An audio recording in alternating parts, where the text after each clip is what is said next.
Break लगा दिया है। अब सवाल यह है कि इसे लेकर सियासत इस देश में क्यों हो रही है।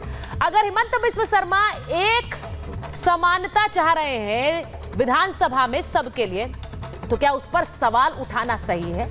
आज बात उसी पर कर रही हूं कि नमाज ब्रेक पर इस देश में महाभारत क्यों हो रही है। और आज हिमंत बिस्व शर्मा ने एक कदम आगे जाकर एक और सवाल कर दिया है। उन्होंने एक खुला चैलेंज दे दिया है।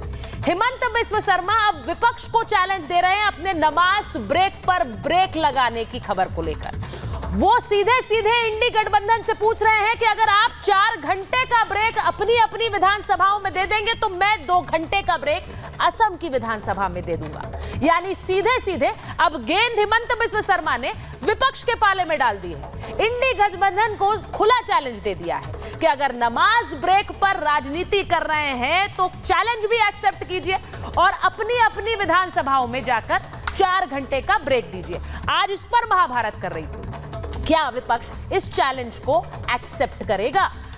जनता से हमने पूछा है कि हिमंत बिस्व शर्मा का नमाज ब्रेक पर ब्रेक लगाना का फैसला सही है या नहीं है। एक बार सबसे पहले जनता की राय सुन लीजिए, उसके बाद इस पर हो रही राजनीति पर महाभारत भी करेंगे।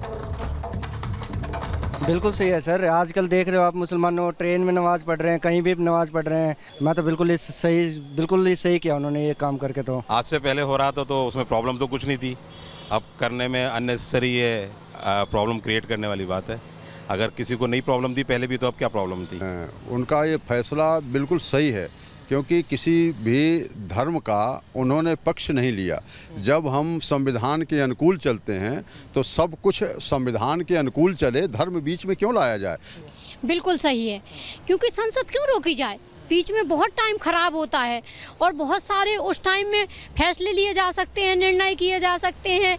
वो जनता का टाइम होता है ना। जैसे अब हिंदुओं का है पूजा के लिए, तो टाइम थोड़ी ना रोका जाता है। जो ये नमाज पढ़ी जाती है, विधानसभा चलती है या लोकसभा चलती है या कोई हाउस चलता है, उसमें नमाज पढ़ना गलत बात है, बिल्कुल गलत है। और नमाज ये जो रोड पे पढ़ा है वो भी गलत है।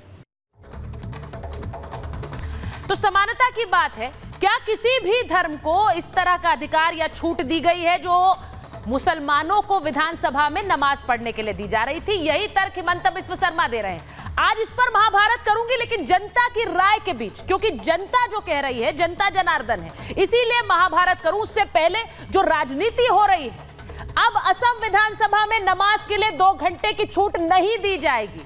और अगर जो नेता विपक्ष के सवाल उठाते हैं वो नमाज ब्रेक देना चाहते हैं तो अपनी अपनी विधानसभाओं में पहले दें और हिमंता बिस्व शर्मा का चैलेंज एक्सेप्ट करें। ये रिपोर्ट पहले देखिए।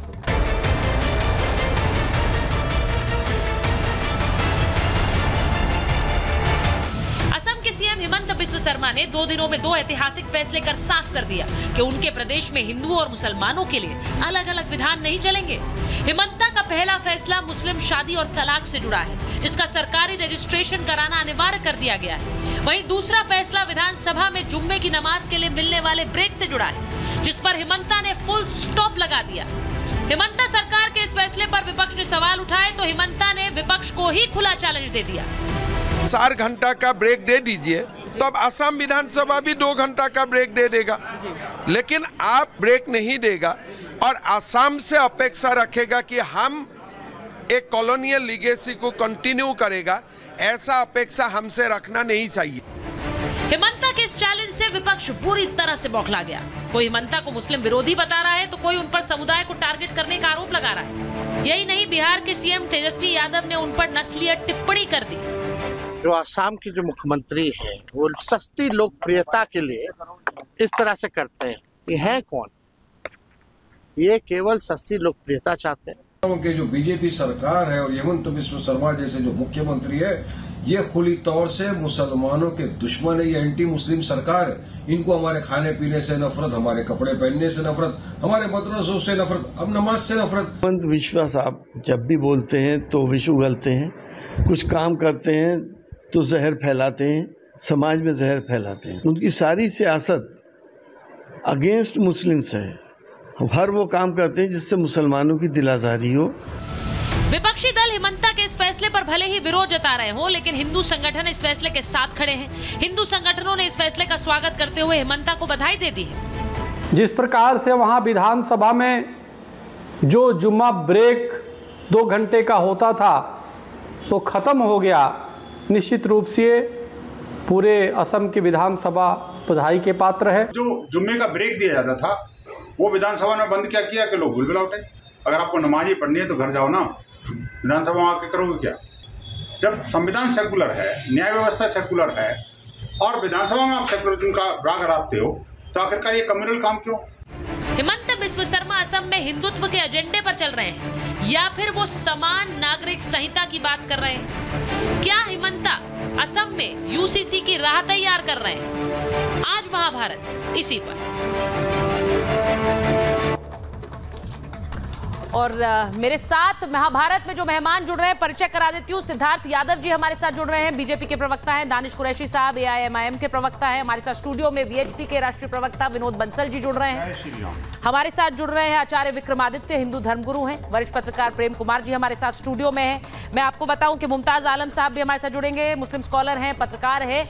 लेकिन मैं शुरुआत सबसे पहले इस बात से करना चाहती हूँ कि इतना बैकलैश, सिद्धार्थ जी स्टूडियो में मेरे साथ मेहमान है, लेकिन इतना बैकलैश हिमंत बिस्व शर्मा को अपने नमाज के इस फैसले को वापस लेने पर लगेगा, ये किसी ने सोचा नहीं था शायद। लेकिन अब उन्हें मुस्लिम विरोधी और हिंदू तुष्टीकरण करने वाला मुख्यमंत्री बताया जा रहा है। सिद्धार्थ जी।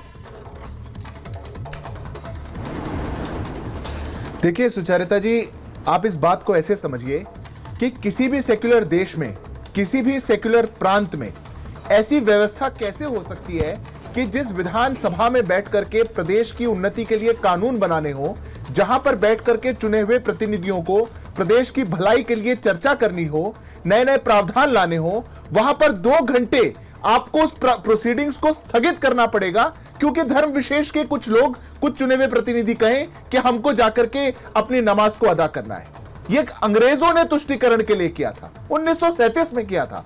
भारत एक आजाद देश है। आज 75 वर्ष हमारी आजादी के पूर्ण हो चुके और हम अगर अपने आप को एक सेक्युलर देश बुलाते हैं तो यह प्रथा हमारे देश के किसी भी राज्य में कैसे कंटिन्यू हो सकती है? यह पहली बात है। दूसरी बात, यह निर्णय विधानसभा के स्पीकर द्वारा लिया गया है, जिस सभा में सभी धर्मों के लोग बैठे हुए थे, उनने मिलकर के निर्णय लिया है। पर विपक्ष, जो कि फॉरेन एजेंडा पे चलने वाला विपक्ष है और जैसे अंग्रेज तुष्टीकरण करके इस देश में डिवाइड एंड रूल करना चाहते थे, उसी एजेंडा को आगे बढ़ाने वाला है। वो राजनीति के अपने मौके को छोड़ नहीं रहा है। नहीं तो किसको वो खुश करना चाहते हैं? अरे विधानसभा ने ये कहा कि 2 घंटे का ब्रेक दिया जाता था, अब वो ब्रेक ना दे करके प्रदेश के प्रत्येक व्यक्ति की उन्नति के लिए वहां पर और चर्चा होगी, उस समय को इस्तेमाल किया जाएगा, नए नए कानून आगे आएंगे और असम को आगे बढ़ाएंगे। और ऐसे में हिमंत बिस्व शर्मा को गालियां देने का काम करते हैं, एक चुने हुए मुख्यमंत्रियों को गाली देने का काम करते हैं। और क्या कहते हैं, मैं 10 सेकंड लूंगा, क्या कहते हैं? आरजेडी के नेता तेजस्वी जी कह रहे हैं कि ये चाइनीज है। अगर आप नॉर्थ ईस्ट के लोगों के लिए ऐसी घृणा अपने मन में रखें और उनको ऐसे शब्दों से आप नवाजेंगे तो क्या माना जाएगा? ये पूरा जो इंडी अलायंस है, ये जितने विपक्षी दल हैं, पहले भी एक नेता कांग्रेस ने कहा था कि नॉर्थ ईस्ट के लोग तो चाइनीज दिखते हैं, आज दूसरे नेता कह रहे हैं कि ये चाइनीज वर्जन है। मैं मानता हूं कि ऐसी घृणित मानसिकता से अब देश आगे बढ़ चुका है और किसी भी प्रदेश को, किसी भी देश के हिस्से को अगर सेक्युलरिज्म की ओर ले जाना होगा, अगर समानता की ओर ले जाना होगा, अगर इक्वालिटी की ओर ले जाना होगा, तो ऐसे जो रूढ़िवादी प्रावधान है उनको हटा करके फेंकना पड़ेगा, नहीं तो और कोई रास्ता इसमें नहीं। आपने कह दिया कि ये एक रूढ़िवादी सोच है और जाहिर है जिस तरह से पहले ये एक फैसला रहा, लेकिन उस पर राजनीति आगे बढ़ चुकी है। अब मैं उस राजनीति का जिक्र कर रही हूं। एक बार विनोद जी आपसे पूछ रही हूं, राजनीति, हिमंता जी भी जो फैसले लेते हैं वो ऐसे ही नहीं लेते हैं। उन्होंने चैलेंज दूसरे के पाले में गेंद फेंक दिया। उन्होंने कहा विपक्ष जो कह रहा है जरा आप अपने राज्य में इसे एग्जीक्यूट कर दीजिए पहले 4 घंटे को, उसके बाद हम भी कर देंगे। बिल्कुल ठीक बात है। देखिए सुचरिता, मैं एक बात कहना चाहता हूँ, किसी और राज्य में नहीं है ऐसा। नेचुरली देखिए, 2 राज्यों में दुर्भाग्य से उसी मुस्लिम तुष्टीकरण की नीति के कारण जो है ना, उन्होंने नमाज रूम बनाया था, उनको बैकलैश का सामना करना पड़ रहा। मैं कहना चाहता हूँ, देखिए सदन किस लिए बनाया? अगर नमाज ही पढ़नी तो भाई सदन में क्यों? तो घर में पढ़ लो ना यार, मस्जिदें बनी है बहुत सारी, वहाँ जाओ ना आप, कौन मना कर रहा है? और मैं कहता हूँ उस पीरियड में भी पढ़ना तो जाओ ना, कौन मना कर रहा? अभी आप जाइए, अगर सदन का टाइम बर्बाद करना ही आपने सोच ही रखी है आप जाइए, लेकिन सब लोगों को तो मत इन्वॉल्व करिए ना। मुझे तो नमाज नहीं पढ़नी भाई, मुझे क्यों जबरदस्ती मेरे को छुट्टी दे रही है? मेरे को नहीं चाहिए छुट्टी।